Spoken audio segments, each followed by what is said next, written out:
Assalamualaikum warahmatullahi wabarakatuh. Malam ini saya mau bicara tentang kapitalisme. Hasil akhir dari kapitalisme itu adalah akumulasi kekayaan atau akumulasi harta akan hanya pada segelintir orang atau tidak banyak orang. Jadi akan semakin kaya orang tapi tidak banyak. Hanya sedikit orang kaya. Sementara semakin banyak orang yang melarat, yang miskin. Jadi akumulasi kekayaan itu hanya pada segelintir orang. Pertanyaannya kenapa?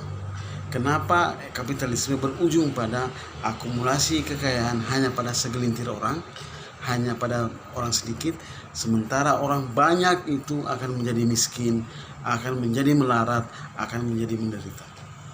Itu pertanyaan dasarnya kita kepada kapitalisme itu. Kenapa kapitalisme berujung pada akumulasi kekayaan hanya pada segelintir orang, hanya pada sedikit orang, sementara orang banyak menjadi melarat, menjadi miskin, dan menjadi menderita?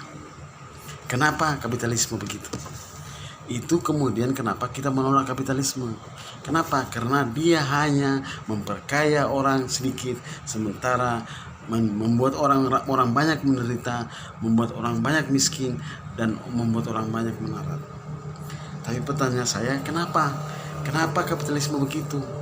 Apa menyebabkan orang sedikit ini menjadi kaya, dan apa menyebabkan semakin banyaknya orang miskin?